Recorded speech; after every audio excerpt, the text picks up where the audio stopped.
Town of Walkerville would like to acknowledge the Kaurna people as the traditional custodians of the land we are meeting on today and respect their spiritual relationship with their country. We recognise the many generations of stewardship the Kaurna people have provided to this land and respect that their cultural heritage and beliefs are as important today as they were for their ancestors.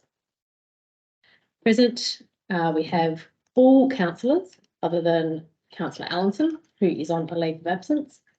Staff in attendance, we have CEO Andrew McDonald, Group Manager Public Relations and Community Services Sarah Spencer, Group Manager Assets and Infrastructure James Kelly, WHS HR Coordinator Julian Dickens, Council Secretariat and Governance Officer Danielle Edwards, and Executive Assistant to the Mayor and CEO Emma Spencer. We have no apologies. As noted, Councillor Allinson is on a leave of absence from the 1st of August 23 to the 30th of July 24 inclusive. Does anyone else have a leave of absence coming up that they'd like to list? No. So we'll move on to confirmation of the minutes of prior meetings. Item 2.1 is the ordinary council meeting held on the 16th of October 2023. Remover. Councillor Vanstone, seconded Councillor Zeppel. All those in favour? Carried unanimously. Then the special council meeting held on the 30th of October 23. Moved Councillor Call. Seconded Councillor Zeppel. Thank you. All those in favour? Carried unanimously. And the Eastern Health Authority meeting held on the 1st of November 23. Remover, that's Trotter, thank you. So this is for it to be received and noted. Yep. Seconded. Councillor Zeppel, thank you. All those in favour? Thank you, that's carried unanimously. Do any members have a declaration of interest to declare this evening? There are no deputations. There are no petitions. Item 6.1 is the Mayor's Diary. Any questions? Otherwise, we'll come mover. Councillor Trotter, thank you. Seconded Councillor Call. Speaking. All those in favour? Thank you. Carried unanimously. Yep. Do any council members have any reports they'd like to share this evening? Just want to say thanks to the staff, Mayor, and in line with the Walkerville RSL for the Remembrance Day service. It was really nice, and the RSL Club and the vibe after was really good as well, talking to a few. So thank the staff for the involvement with that, and I'm glad that the two work between the RSL and council work well together to make sure that it goes off without any issues. So thank you for that. Also, the Christmas fair, I think we can all say the Christmas fair was a huge success, and Absolutely. The team put in a lot of work, and so we also want to acknowledge the team and everything that they've put into it, because it was your first year that you actually ran it. So I think that's really important to acknowledge how well received that was. Absolutely. We certainly enjoyed it. Thank you. And we had a Diwali festival as well, and Yeah. really fantastic. Thank you for all these especially. Yeah, very good. And the Walkerville Community Committee, Did a fantastic job. we had a huge, we had a huge day in our Fair Floss stall. I think everyone was there who testified to the line that we had forever and a day. They're good hairdos. We had, the hairdos got outstanding. I think it was a huge success for the new committee, so I'm very happy with that. While we're at Yeah.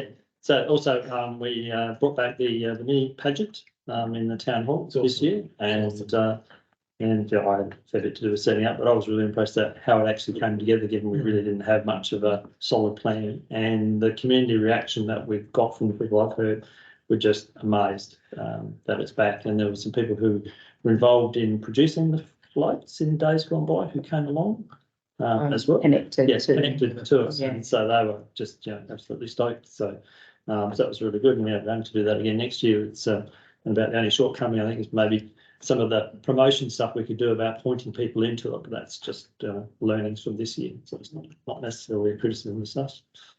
And the other one was Thursday night. The Mayor, the Deputy Mayor and Sarah and myself went to the Propel SA Christmas event at Adelaide Zoo, and to comment that I found a living creature that's actually taller than me called a giraffe.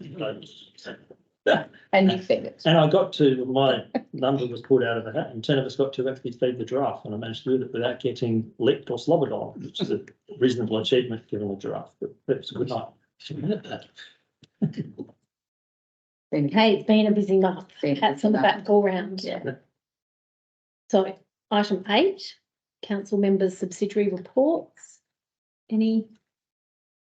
No. There have been no questions from the gallery as at 12 o'clock today. Are there any questions without notice? There are no questions on notice. Are there any motions without notice? No, there are no motions on notice. So moving on to item 14, which is decision reports and the council resolution register. So take it that as read. Andrew, is there anything to add to the report? Nothing further, thank you. Any questions for clarification from anyone? No, is there a mover? Councillor Claw, thank you. Seconded, Councillor Trotter. All those in favour? Thank you, that's carried unanimously.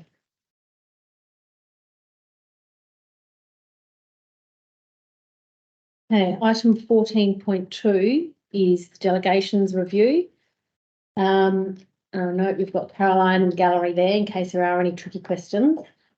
This was the subject of a workshop, but I know not everyone was able to attend that workshop. For those who have been on council previously, you probably noted that it's quite different to previous delegations register. That's because of a change of legislation. So, Andrew, anything to add to the report? Only to say that I'm glad it's not as thick as it would normally be as a delegation. Much better. Any questions from anyone? Okay, is there a mover? Councillor Linky, seconded Councillor Call. All those in favour? Thank you, that's carried unanimously. Thank you, Caroline. That was quick and easy. Item 14.3 is the annual 22-23 annual report, which is this big chunk out here on the table. Okay, I mean, it's pretty self-explanatory. Sarah, anything to add to the report? Nothing further to add. I'll move it. Questions? Moved, Councillor Ripp. And just to thank the staff for putting it together. Thank you. Seconded, Councillor Williams. Anyone else? Any questions? All those in favour? Thank you. That's carried unanimously. There's a couple of pages to do that. Okay, item 14.4 is the election of the deputy mayor.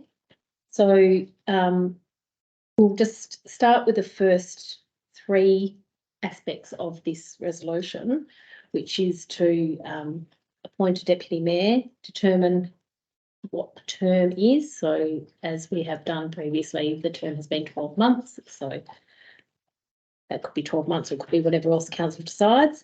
And then to use the selection process detailed in the report for the election of the deputy mayor. So would you like to speak in standing orders to discuss the time period for, okay, show of hands? Okay, thank you. Meeting procedures were suspended at 7:09 PM. Okay. Would anyone like to propose an alternate to 12 months time period? I'm happy with 12 months myself. Yeah. Yeah. Okay. So in that case, let's move 1, 2 and 3 with the 12 months in there. So concluding on the 19th of November 2024. Sorry, through the chair, it will probably come into effect tomorrow, so. Okay, so 20th, yeah, November then? Yeah.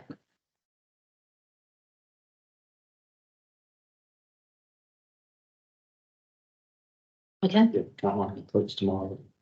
okay, so is there a mover for 1, 2 and 3? Yep. Councillor Vanstone, second councillor Zeppel, all those in favour? That's carried unanimously. So, per the report, I will again seek to suspend standing orders with the consent of the meeting. Favour, thank you. So, meeting suspense, meeting procedure suspended at 7:10 PM. So I will call for nominations for deputy mayor. I'd like to nominate. Councillor Zeppel, any other nominations? Okay, well, that's easy then.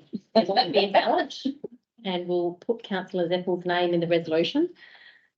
So mover, Move. councillor Vanstone, seconded councillor Ritt, all those in favour? Thank you, that's carried unanimously. Thank you very much. Deputy Mayor, last day, Trotter, real pleasure. Congratulations, councillor Zeppel. Can I just say it's been a ride? I know, but it's been really fantastic working with you, and look, and I think you'll have a great time. It's a really good and nice team to work with, so yeah. Strap in. Congratulations. Okay. So item 14.5 is the periodic adjustment of council member allowances. So Andrew, anything to add to that report? Nothing further. Any questions from anyone? Okay, is there a mover? Councillor Core, thank you. Seconded councillor Trotter. All those in favour? Thank you, that's carried unanimously.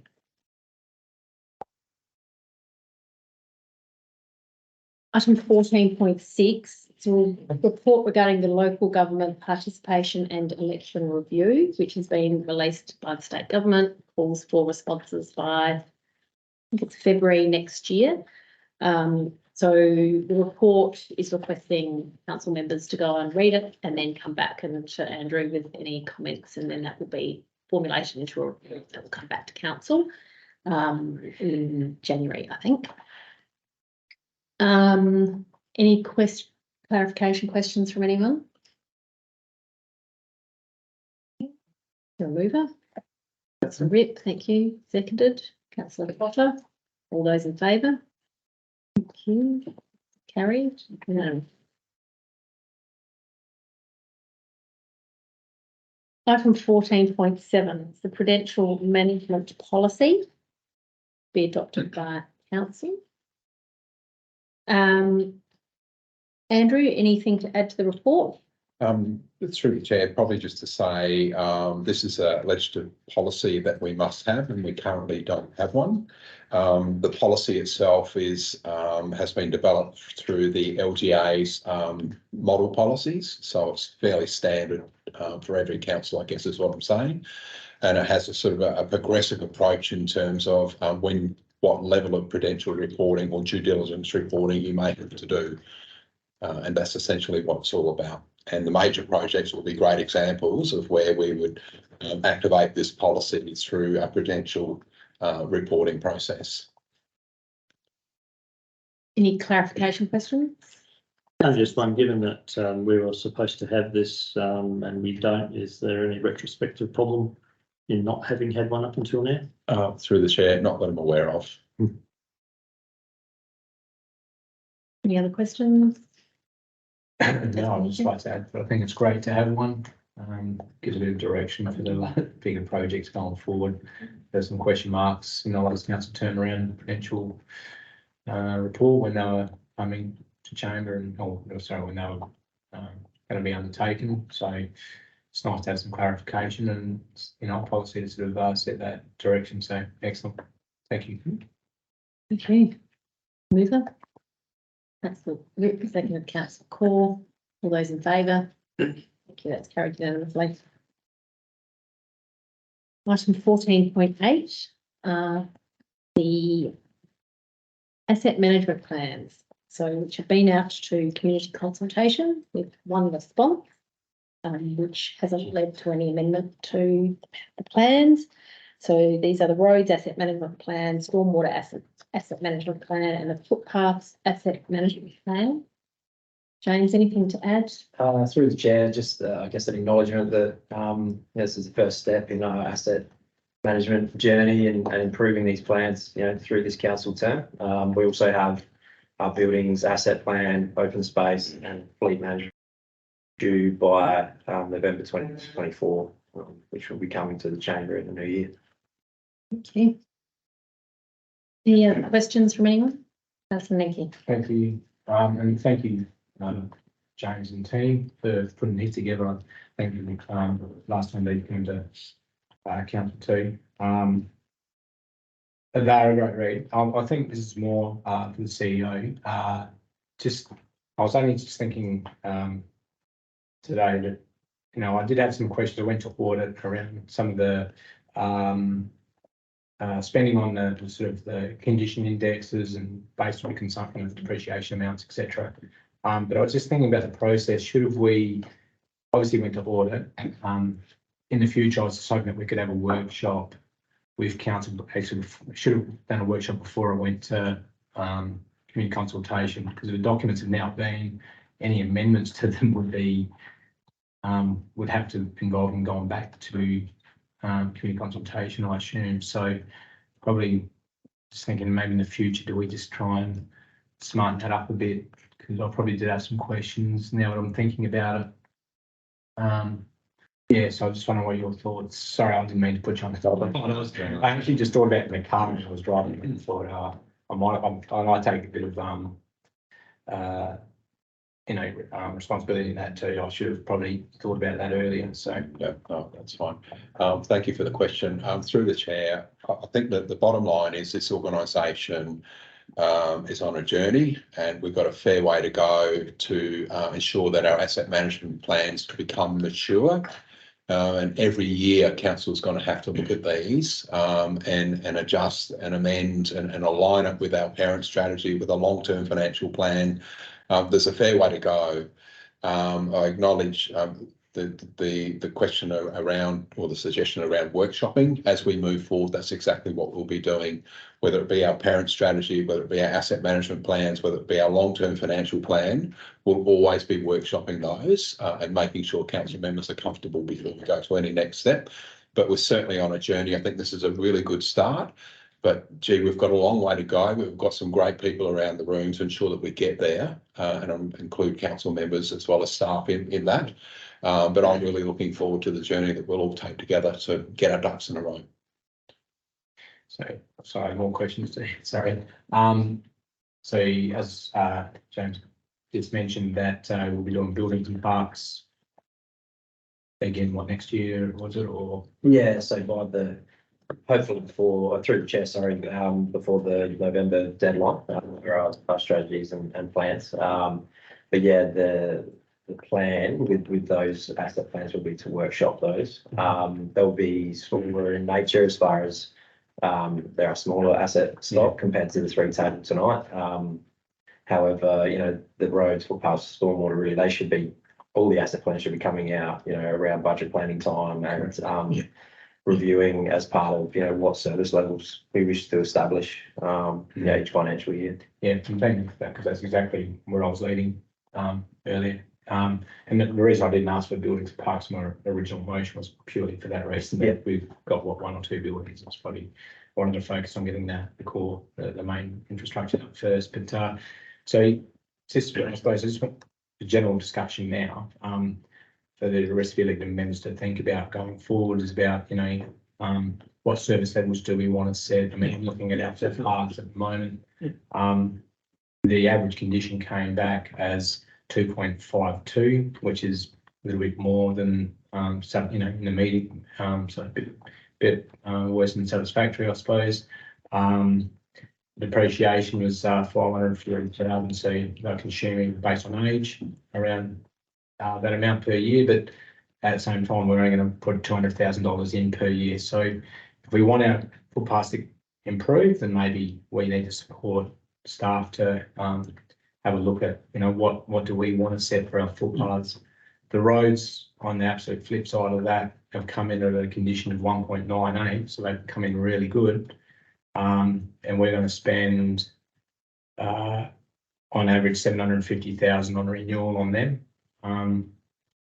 And so I'm just wondering whether, I mean, and I completely understand the engineering side of things here, so we don't want to, there's an intervention point for the engineers and we don't want to interrupt too much with that, but, you know, do we have to look at sort of pushing that budget around a little bit? Do we want to focus a bit more on footpaths, or do we want to just spend wholly on, you know, keep our spend high on roads? So that's just a question I think we need to sort of get our heads around moving forward. Again, that will come through in a workshop, and I'm not looking for any amendment now, but it's something that we probably do need to think about. And the other question I was sort of looking at, before I get to that one, was with stormwater. Again, it's very much based on age, and I know the confidence is probably lowish, but at the same point, the strategy, I think we touched on this. My mind to be water committee was more around, how much do we want to renew, how much do we want to upgrade, and that's something that the team will no doubt look into moving forward. But again, that's how much do we want to invest into that asset class before we have that confidence. And the last one is going back on the roads of flatline. So at the moment, hang on, I have to try and understand my notes here, but we look at the years 1, 2, and 3, and 4 of the roads, how much we're spending up front. Are we overspending potentially in years 1 and 2? Sorry, I've got to probably need to look at the document to understand my notes. But if a flat line, I kind of believe in flatlining. I think once we want to know what condition we want, we should be just flatlining maybe 700. The asset plan is suggesting 750,000 over the 10 years. Do we want to, just for our own, when we're considering rates every year for annual business plan and budget, is it better to have a set budget instead of having this peaks and troughs type budget for the condition of the roads, where probably help staff get ahead of the network a little bit, and also, or just average it out over a long period of time.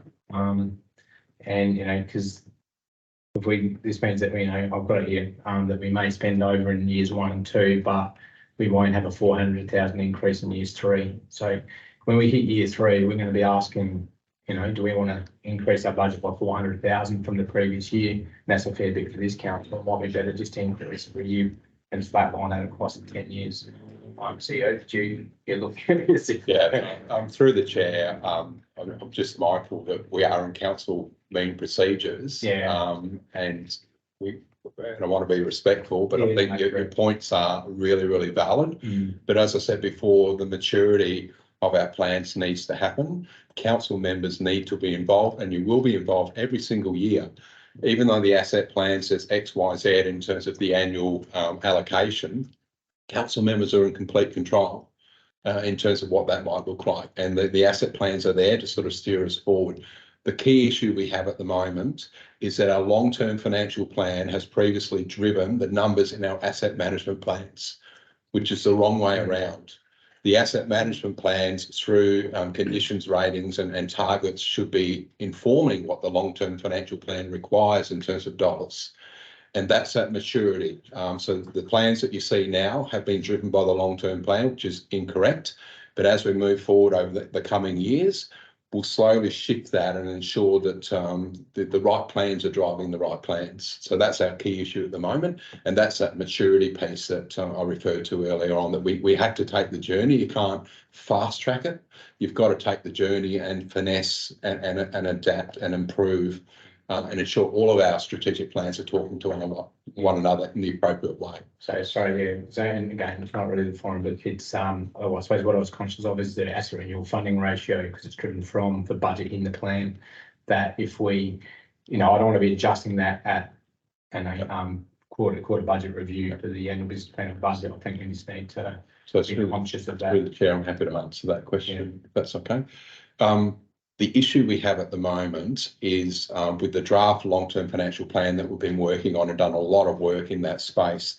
The depreciation amount, we've had to inflate that amount to account for, previous year's increases and inflating those depreciation amounts into the future because the cost of replacement goes up every year. Yeah. So we've inflated the depreciation, but the problem we have at the moment is the asset plans dollar amounts have not been inflated.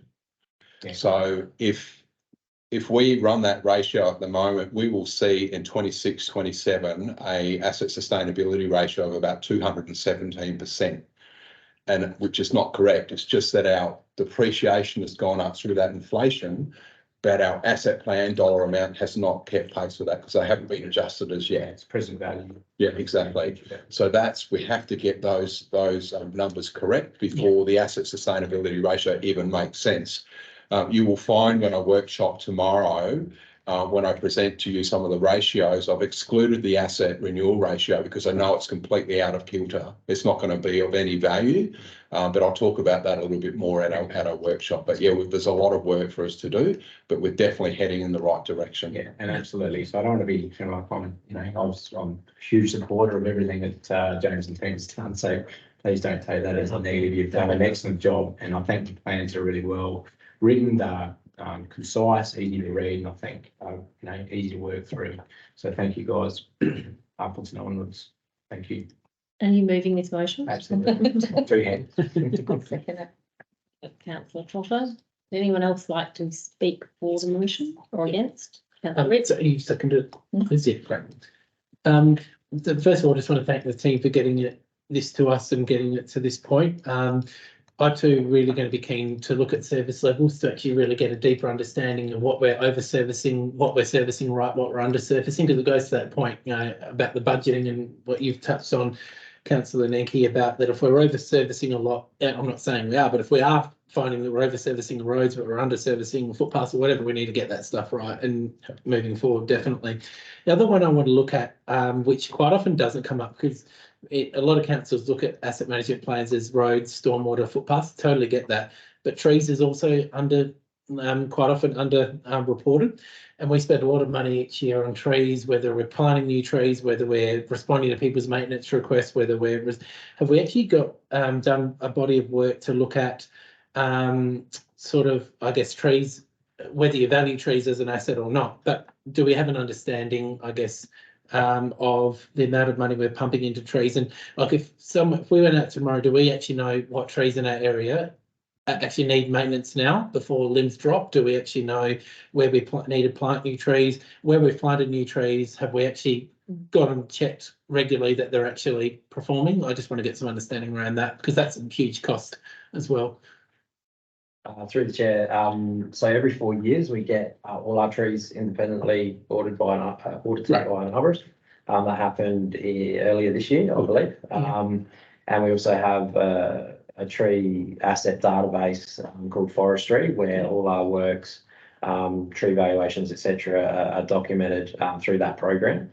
As far as costs for operational costs for trees and the like, that's likely something we could bring back to a future council meeting. But yeah, we've got a better understanding now than what we used to of our tree stock, and what condition and what works are required for that.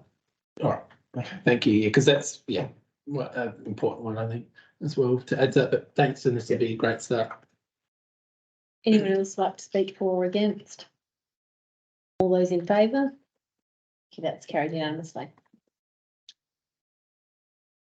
Okay, item 14.9 is the endorsement of the East West Independent Chairperson, being the reappointment of Fraser Bell for a further 3-year term.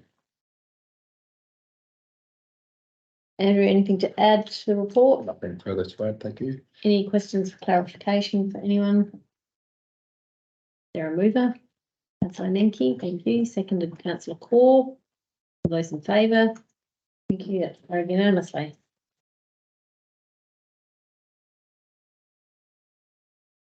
So we have 2 reports here that if you wish to withdraw any from the en bloc protocol, then please let me know. First is 16.1, the monthly works report for October 23. Second is the decisions of the council assessment panel of the 13th of November 23. I do have a question for the previous one, is that okay? Okay, sure. Okay, I don't think there were any council assessment decisions, so I'm sure there's no questions, but okay. Right, so let's then move the decisions of the council assessment panel of the 13th of November. So that's item 16.2. Councillor Williams, thank you. Seconded, Councillor Rich. All those in favour? Thank you, that's carried unanimously. Okay, and that's it. On to back to 16.1. Sorry, That's very okay. quick. It's, I've kind of lost question time, so I'm just gonna whip it into here strategically. But look, I was just in the car the other day and I heard on, I think it's 5AA that, the resident rang up and was blaming Walkerville Council for the closure of the path along Linear Park here. Signs I've got, obviously, our neighbouring Lord Payne St Peters, but do we have any idea how long that path is gonna, how much longer it's gonna be closed? Through the chair, I probably couldn't comment on behalf of Lord Payne. I have had discussions with them and the target is December. But yeah, we would probably have to follow up and get an update from their project manager. But you are correct, it isn't on our side where the closure currently is. So yeah, we're hopeful it will be in the next couple of weeks. Yeah, I was just disappointed. We were getting the bad rap for it. Yeah. And nothing to do with this, so. Yeah, we've had So in yeah, December. there's been a few customer inquiries about that as well. Yeah, I guess with the river, it's hard to distinguish boundaries as well. Maybe that's the issue. But not us, that one. Thank you. Okay, Ask a further question on that. cool. Possible? Councillor Rich. Noting that the director has just mentioned that you've had a few customer requests, is there any way that we could get looking at some, I guess, some communication out, official communication out from council? But it's obviously sparked a bit of interest, particularly if it's coming from residents around that zone. It might be worth putting something out to them as a communication piece to avoid that issue where we're getting the blame. Yeah, through the chair, I think we have done a couple in the roundup and on Facebook. I guess the challenge with this one was the duration of the works has been so long that you know, it probably has caused some frustrations that we can't control. However, yeah, it may be worth touching base with that council and getting some information for our residents as well. Putting it out, even in the letterbox. Yeah. Through the chair, if James is happy to contact them, I can put an updated article in the roundup. Cool. Cool, thanks. Any other questions? Okay, is there a mover? Councillor Linky, thank you. Second, Councillor Trotter. All those in favour? Thank you. That's carried unanimously. So item 17, there was no correspondence. Item 18, is there any urgent other business? Nope. So item 19 is a confidential item to do with the CEO performance review, probation and annual review process. So start off with, I'll ask for a mover to the meeting into confidence, please. Thank you, Councillor Zethel. Seconded, Councillor Core. All those in favour? Thank you, that's carried unanimously. So the time being 7:33 PM, the meeting moves into confidence.